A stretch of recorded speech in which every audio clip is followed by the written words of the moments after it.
So this is going to be my second video of the day, following on from the review of the Accenture Match Play I did earlier. For those of you who haven't seen that, feel free to check it out, and I'll leave a link somewhere in the description box. So yeah, basically this is just going to be a video talking about the current official World Golf Rankings system. There's been a lot of talk recently, well, it's been going on for a while now. There have been numerous people out there who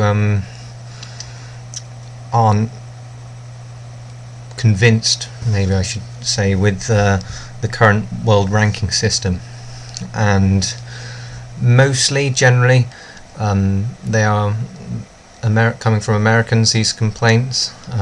Only a small proportion, and I know they're coming from other places as well, but the number of times I've read comments on various websites of people saying, "Oh, why is Donald number 1? He's never won a major.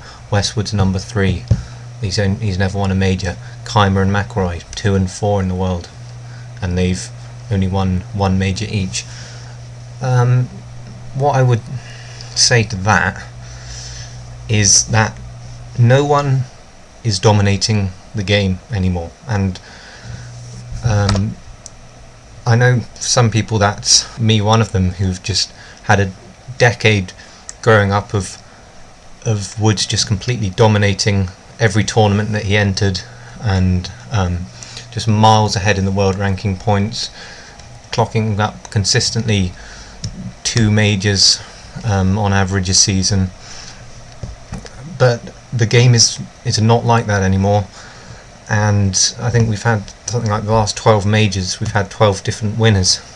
So maybe I could hear an argument of them slightly increasing the world ranking points for majors, but really you've got to look at most of the players in the world rankings at the top may not have won majors, but the quality of the fields you get mostly on the PGA Tour, on the European Tour, obviously you rarely have any of the top Americans going over to play in Europe.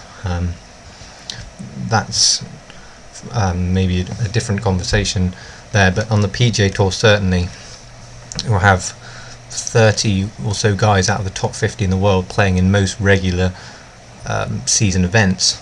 So really, obviously, I'm not saying that regular season events should be the same world ranking points as majors and WGC events, but I don't think that, for example, someone like Trevor Immelman, not trying to single out Trevor, I think he's great, he's a great golfer, he's had injury problems, but he's won the Masters, of course, back in 2008, and he's obviously had injury problems since then, but he hasn't won a tournament since.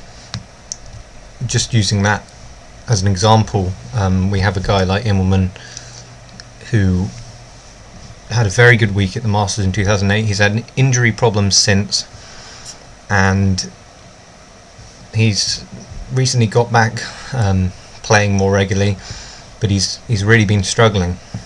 Now, there are some people out there who are sort of implying that someone, even if they won a major like the Masters now 3 and almost 4 years ago, that they should still be up in the top 50 in the world.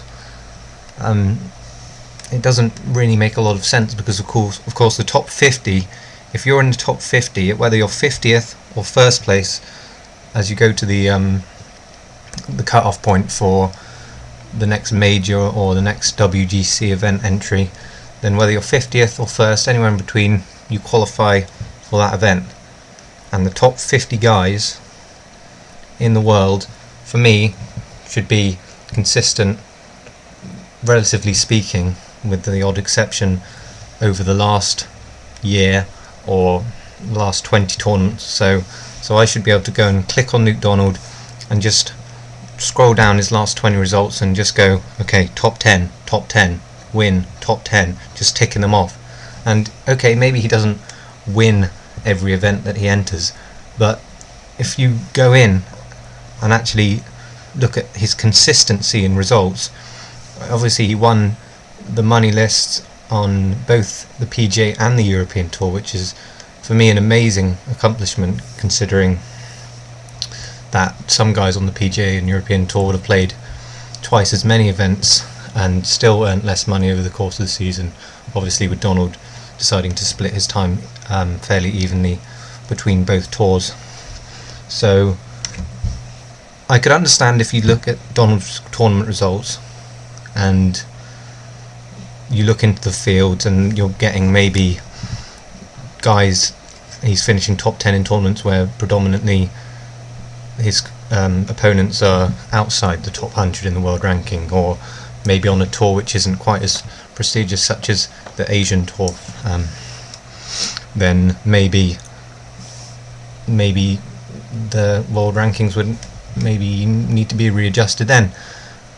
But like I said, in a day and age now when no one is dominating the sport like Tiger Woods did for over a decade, then consistency should be rewarded, and that's exactly what Westwood and Donald, and to be fair McIlroy as well, have been over the last 12 months.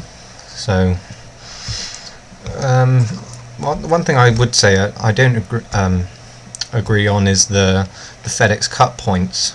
At the moment the system is that it's 500 points for a regular season win, 550 for a WGC event, and 600 for a major, and 250 for an event which is going alongside a WGC event or a major. For example, we had the tournament at Mayakoba which ran alongside the match play this week. That would be 250 points, which obviously makes sense because the top 64 guys were playing in the match play. I do think they should readjust the points. I think 100 point differential between a regular PGA Tour event and the major event, it should be more than that. I think the WGC should maybe get 700 points and the majors getting maybe 900. Something like that would be a fair result. But I think they've got the world rankings system. It is quite a confusing system. I'm not myself exactly sure how it works, because actually players can actually lose points and then they based on poor performances, and then obviously earn points for good performances. So I'm not exactly sure how it works, but in terms of the positionings right now, I think they're fairly accurate, and there's still a lot of weight on the WGC and major tournaments. For example, Hunter Mahan, who obviously just won the match play, is moving up. I believe he was 21st or 22nd before the week. He's now going to move up to 9th, so that's a 13-point jump for winning one tournament. So you can still make big jumps. Keegan Bradley is another example, of course, who was a year ago had only just come off the Nationwide Tour, and now he's established as one of America's brightest young talents, and obviously amazing at the PGA last year, got himself a major championship, also won another tournament at the Byron Nelson, and now he's I think most people, including myself, view him as definitely a solid top 50 player. So you can definitely make inroads by doing well in the majors, and rightly so. But this is just me basically replying to the small minority of people out there who, even some comments I saw saying that Tiger Woods should be world number one until he retires, just because of the fact he's got 14 majors. Well, what I would say to that is the guy hasn't won a tournament for 2.5 years, so if you don't win, given that he has had injury problems, he hasn't made as many starts in the last couple of seasons as he's wanted, but there's no doubt his form has rapidly decreased from what we expect of him. and I just think that's just ridiculous, to be honest with you, to think that just by winning those 14 majors between 15 years ago and must be 3 or 4 years ago now should mean that he stays world number one until he retires. I think that's really quite ridiculous. So like I said, I think the top 50 in the world should be proportional to results over the last season, generally speaking, with the odd exception, purely because those top 50 will qualify for the majors and the WGCs, which are rightly the most prestigious events, because the top 50 players in the world play in all of them. So that's what I would say to that. And yeah, so enjoyed the match play this week.